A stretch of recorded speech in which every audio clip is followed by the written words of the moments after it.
प्यारे बच्चों नमस्कार। मैं अंजू भाटिया अपनी मैथ्स की क्लास में आप सबका स्वागत करती हूँ। आज की क्लास बच्चों हमारी कुछ विशेष है। विशेष क्यों है? क्योंकि आज हम तैयारी करेंगे, रिवीजन करेंगे। किस चीज की तैयारी करनी है हमको? हमारे 12th क्लास में बेटे चैप्टर है कॉन्टिन्यूटी एंड डिफरेंशिएबिलिटी। तो उसमें जो डिफरेंशिएबिलिटी है वो उसमें जब हम स्टार्ट करते हैं तो चेन रूल से स्टार्ट करते हैं। और ये डिफरेंशिएबिलिटी की नींव एक्चुअली 11th क्लास में पढ़ चुकी है। आपका चैप्टर था लिमिट्स एंड डेरिवेटिव्स, तो उसमें आपने डेरिवेटिव्स डिफरेंशिएशन के बारे में पढ़ा था।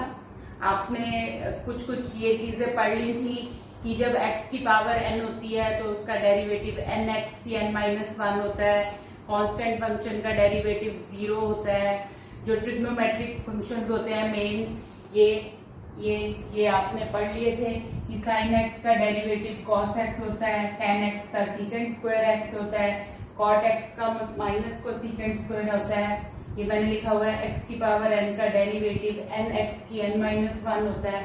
कांस्टेंट ये मैंने k से डिनोट किया है कांस्टेंट फंक्शन, तो कांस्टेंट का डेरिवेटिव 0 होता है।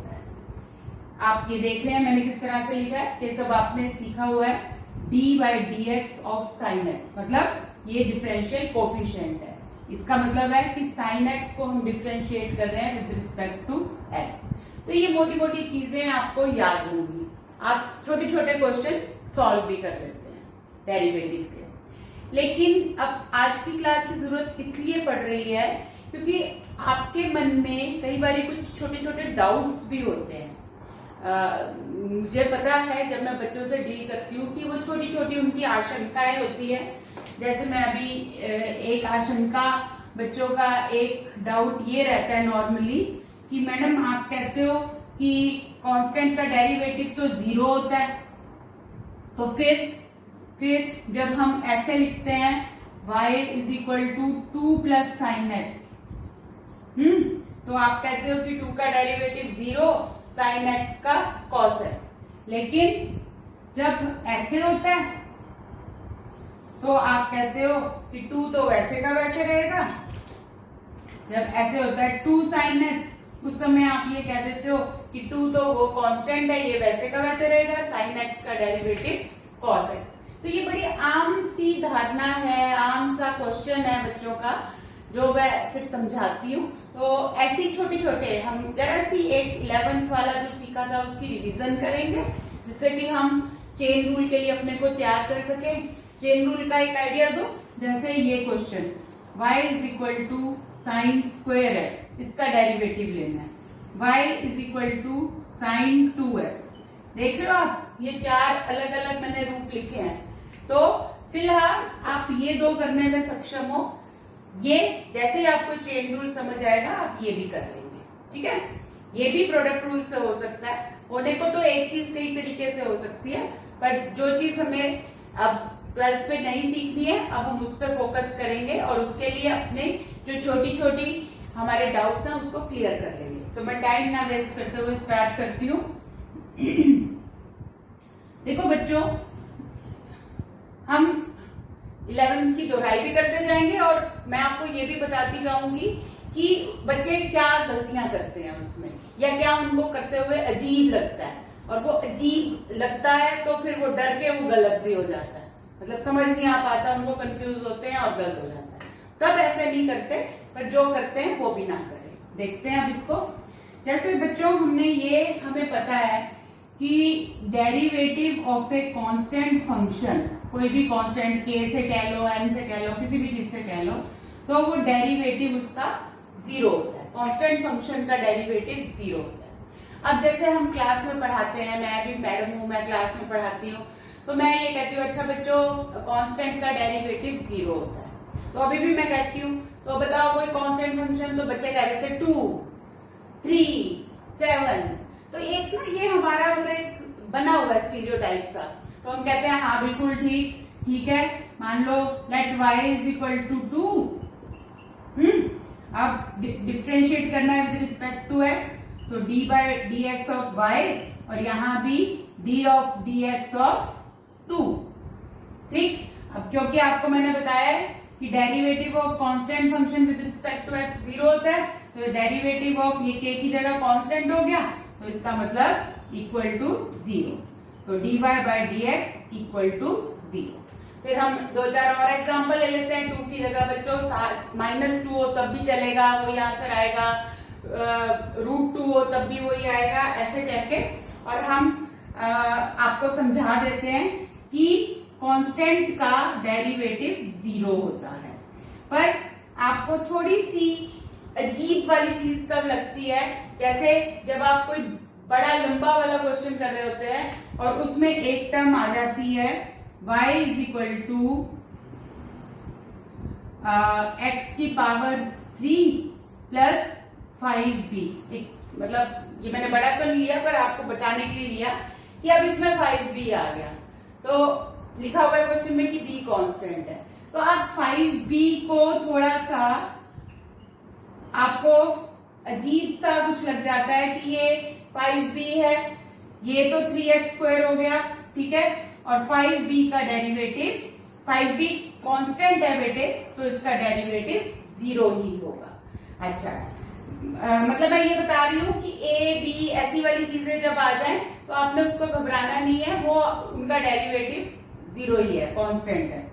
अब मान लो आ गया y is equal to sin 3, ये फंक्शन दिया हुआ है कहीं पे, y is equal to sin 3, तो sin 3 एक कांस्टेंट नंबर ही आएगा, तो dy बाय dx हो गया हमारा बच्चों 0। मैं वो dy बाय dx से लिख रही समय को बचाने के लिए।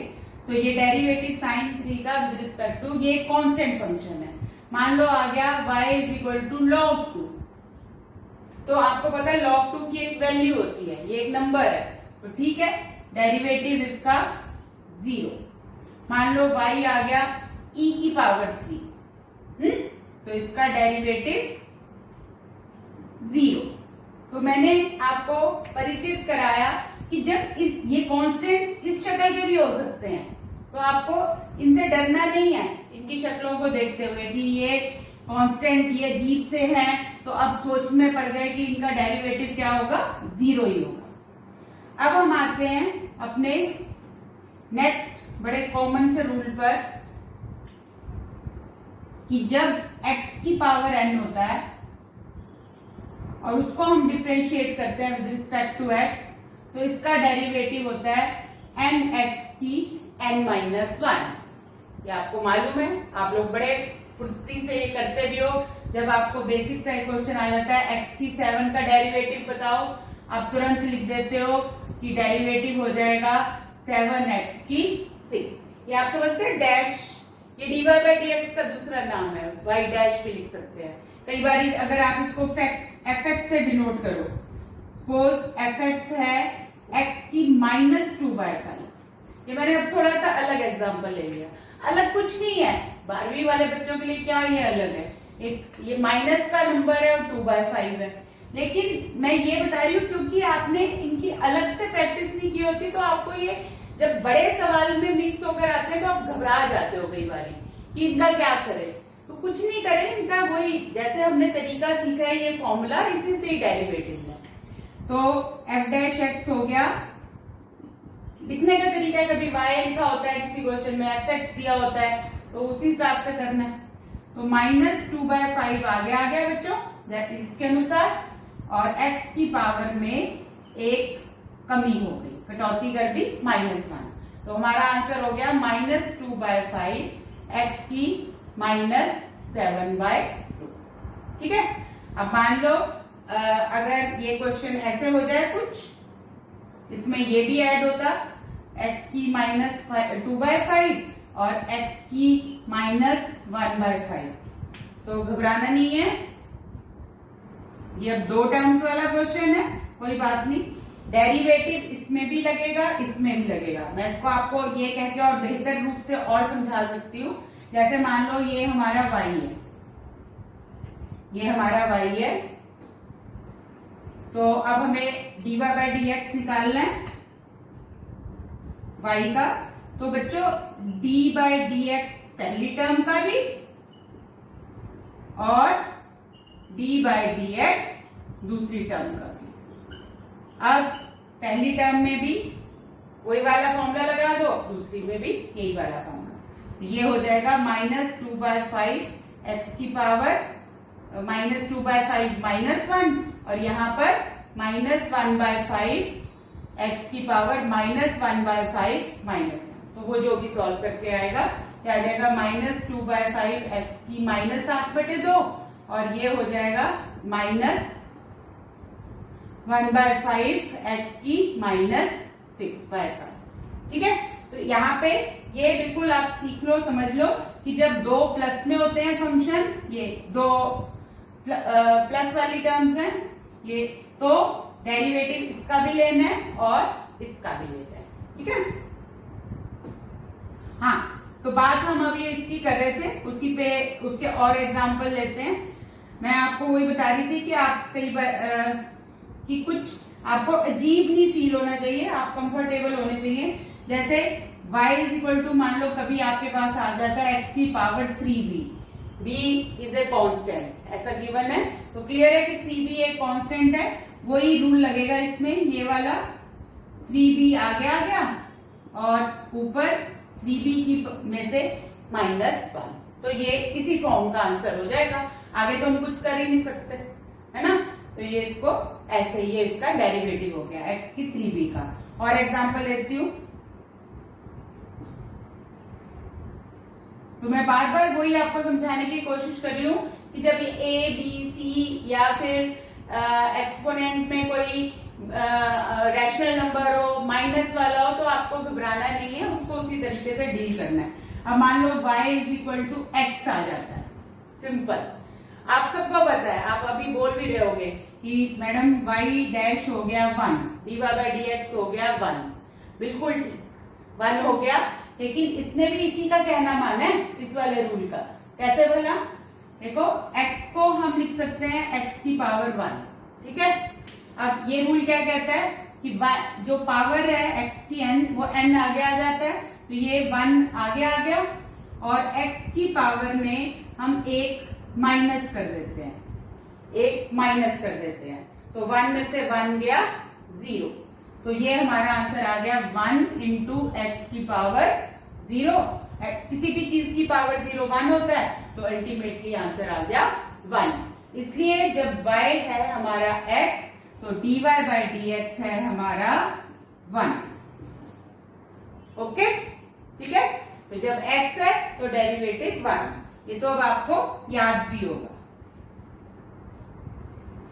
अब मान लो हमारा y है 1/x, तो यही वाला रूल लगाएंगे, इसको देख के घबराना नहीं है।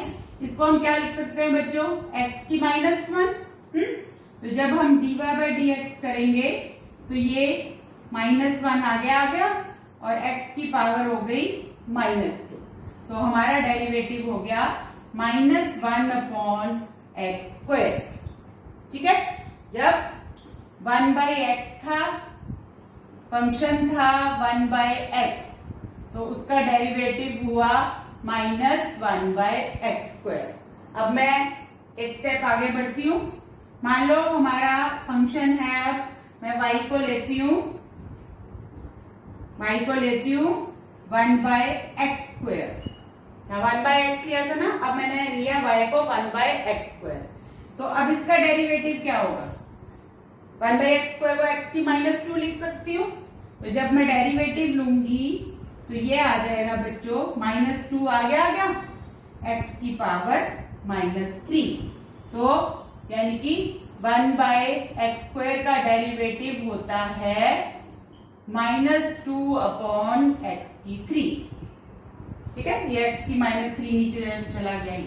तो आपको अब ये चीजें बहुत छोटी छोटी हैं, जब हम लंबे लंबे कॉम्प्लिकेटेड क्वेश्चन करेंगे, उनका डेरिवेटिव निकालेंगे, अगर हम इनमें उलझ गए कि 1/x का उसमें मान लो कुछ आ रहा हुआ 1/x 1/x², तो वो कोई बात नहीं आता तो निकाल के देख लो इसी तरह, लेकिन क्यों नहीं ये छोटी छोटी चीजें हम लर्न कर लें, ये कोई मुश्किल नहीं है। अपने दिमाग को, मतलब ये मेरी आज की क्लास ये है कि ये चीजें इंस्टॉल कर लो अपने अंदर, ये कोई मुश्किल नहीं है, सिर्फ अपने माइंड को समझाने वाली बात है।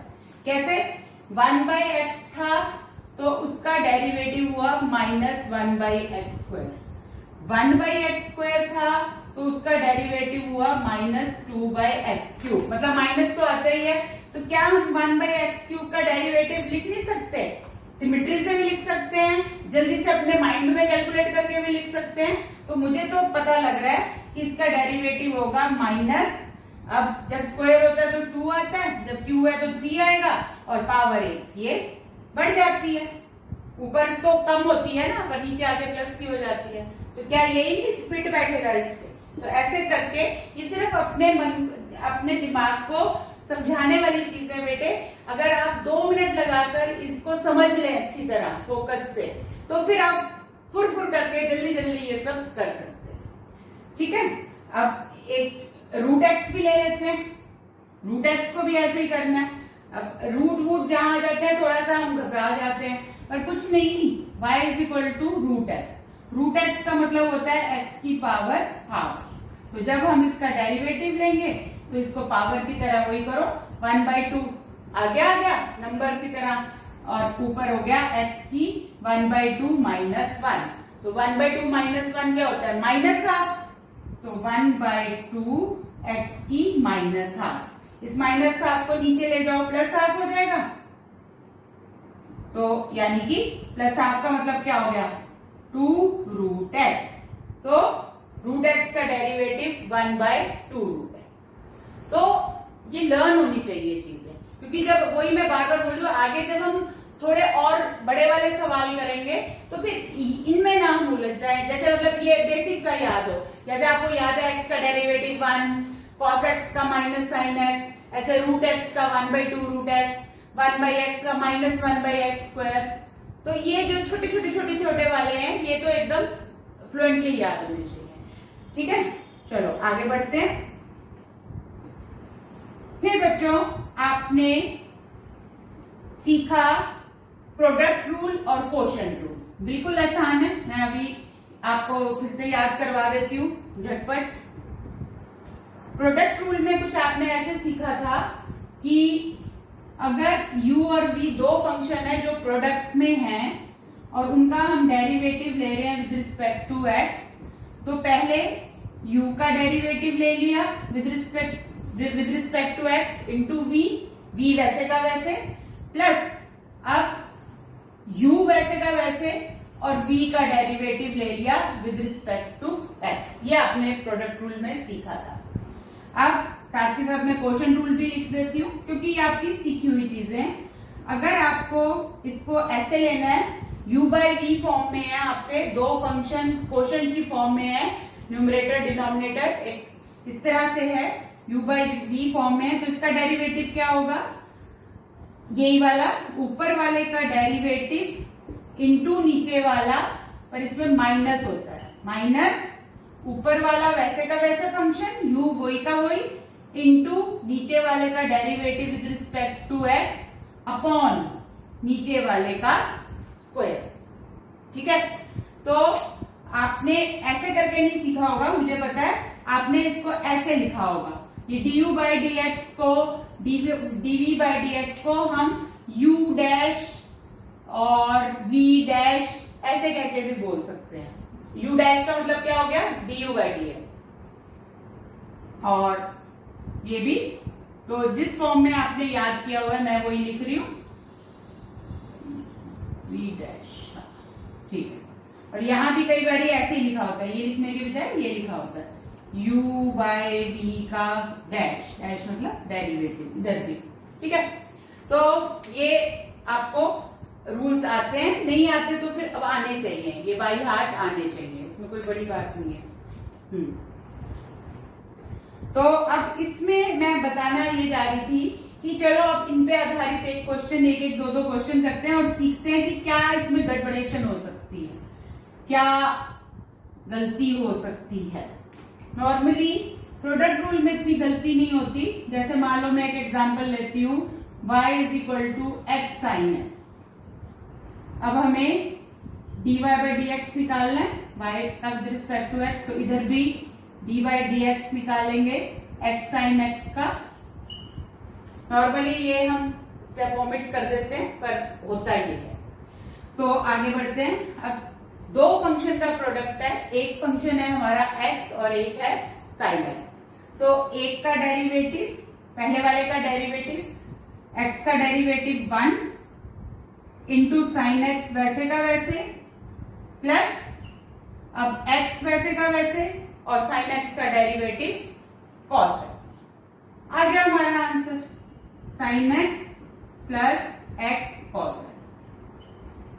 कर लेते हैं आप।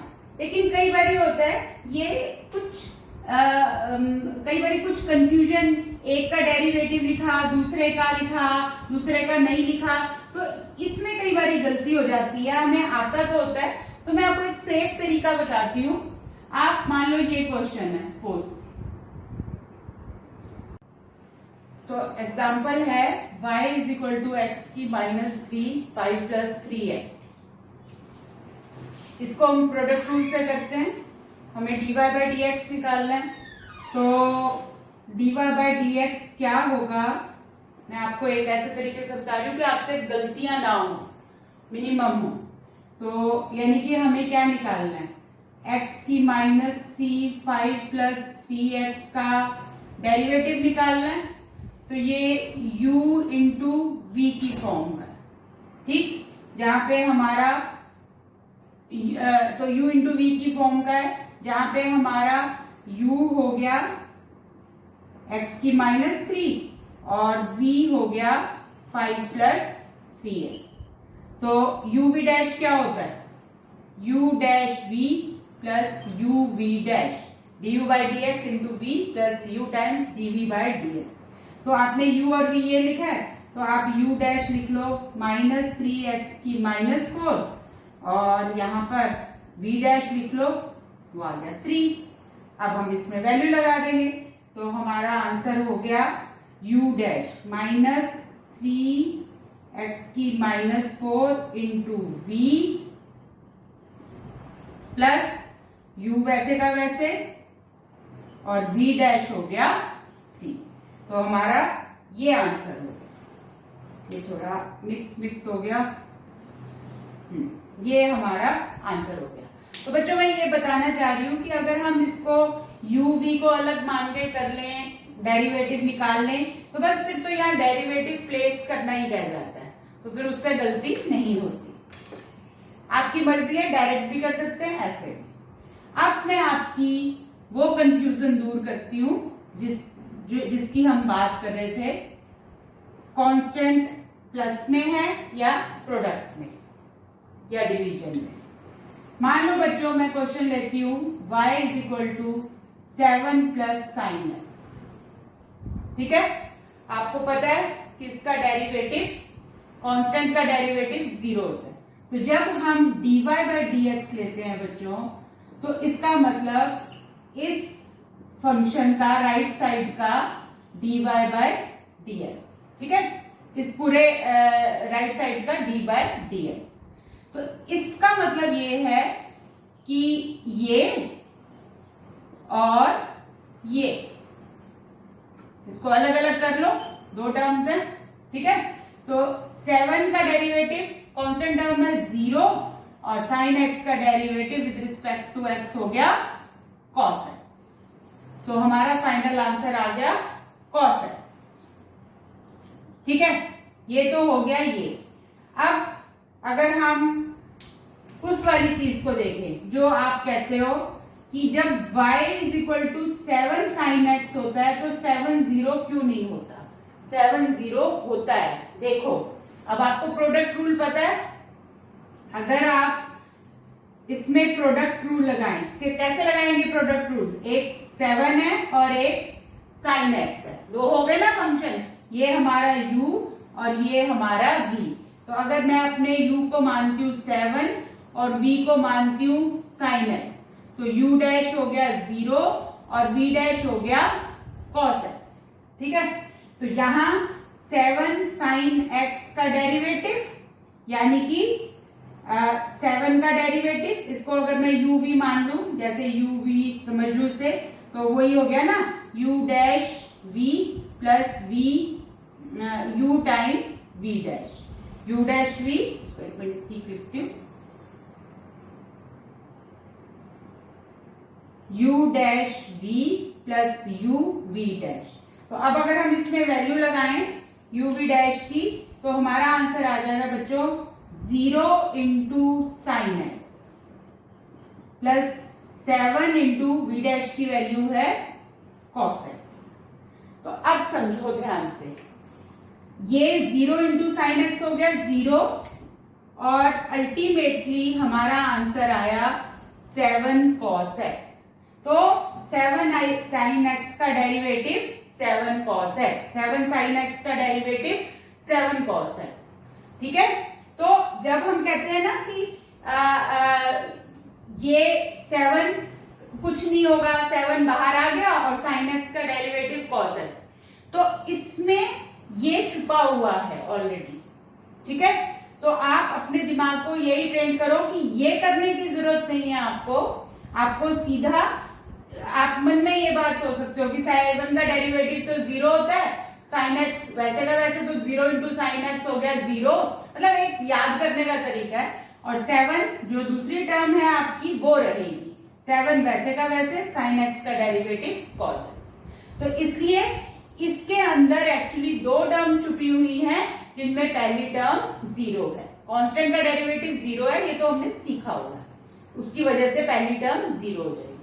तो इसलिए साइन एक्स का डेरिवेटिव 7 कॉस एक्स। मेरे ख्याल से आपको ये कंफ्यूजन दूर हो जाएगी और आगे से आप कभी भी ये वाली गलती नहीं करेंगे।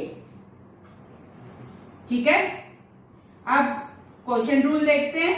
क्वोशंट रूल में भी मैं आपको यही सुझाव दूंगी कि उसमें कोई भी गलती ना हो, उसका बेस्ट तरीका ये है, जैसे मान लो मैं एक उदाहरण लेके चलती हूँ कि एफ एक्स है हमारा साइन एक्स अपॉन या cos x upon 1 plus sine x. ठीक है, इसका डेरिवेटिव लेते हैं, तो एफ डैश एक्स हो गया हमारा, यानी कि इसका डेरिवेटिव, और ये क्या है, ये है हमारी u बाय v फॉर्म में, ये हमारी u बाय v फॉर्म में। तो फॉर्मूले के अनुसार u dash v minus u v dash upon v square, ये फॉर्मूला। तो हमारा u क्या है, इसको अलग से करके देख लो, u है हमारा cos x, तो u डैश हो जाएगा माइनस साइन एक्स। ठीक है, और v है हमारा 1 प्लस साइन एक्स, तो v डैश हो जाएगा केवल cos x। ठीक है, मेरा ये मतलब ये पहले अलग करने से फिर उस टाइम जब हम इसमें लगाते हैं, सजाते हैं, तो हमसे कोई गलती नहीं होगी। तो अब लगा देते हैं u dash v, u dash v। ठीक है, ऊपर वाले का डेरिवेटिव इंटू नीचे वाला माइनस u v डैश, ऊपर वाला वैसे का वैसे, और v डैश हमारा निकला पड़ा है cos x अपॉन v का स्क्वायर। v का स्क्वायर मतलब 1 प्लस साइन एक्स का स्क्वायर। तो आगे आप इसको सॉल्व कर सकते हैं, minus sine x minus sine square x minus cos square x upon 1 plus sine x का होल स्क्वायर। इसमें से आप माइनस कॉमन ले लो तो sine square plus cos square 1 बन जाएगा, माइनस पूरा कॉमन ले लो तो 1 plus sine x upon 1 plus sine x का होल स्क्वायर। तो एक 1 प्लस साइन एक्स से एक 1 प्लस, मतलब ये तो कैलकुलेशन है ना, असली काम तो हमने कर लिया। -1 अपॉन 1 प्लस साइन एक्स, ये इसका डेरिवेटिव आ गया। ठीक है, तो ये मेरा सजेशन है, आप 2-4 क्वेश्चन एटलीस्ट ऐसे प्रैक्टिस करके करो, u v अलग अलग लेके, u ले लिया v ले लिया, उनका डेरिवेटिव ले लिया, इससे आपकी गलती नहीं होगी। तो ठीक है बच्चों, ये हमने अपनी गलतियां दूर करने की थोड़ी कोशिश करी है। तो अब हमारा नेक्स्ट लेसन रहेगा चेन रूल। अब हम चेन रूल के लिए तैयार हैं और मैं आप लोगों से एक क्वेश्चन पे एंड करती हूँ। अब आपको पता है कि अगर एफ एक्स हो 2 10x तो उसका डेरिवेटिव क्या होगा, fx अगर हो 2 प्लस 10x तो उसका डेरिवेटिव क्या होगा, और चेन रूल हमें बता देगा कि अगर fx हो 10 की पावर 7x, ठीक है, तो उसका डेरिवेटिव क्या होगा। ठीक है बच्चों, या हाँ ठीक है, या fx 10 7x तो उसका डेरिवेटिव क्या होगा। तो मिलते हैं हम अपनी नेक्स्ट क्लास में, तब तक के लिए आप अपनी जो एनसीईआरटी बुक में लिमिट्स एंड डेरिवेटिव का चैप्टर था 11th क्लास में, उसमें मिसलेनियस में बहुत अच्छे क्वेश्चन है, हर प्रकार के क्वेश्चन है जो आज हमने क्लास में पढ़ा, उसकी रिवीजन उसमें से आप प्रैक्टिस कर सकते हैं। थैंक यू बच्चों, ऑल द बेस्ट।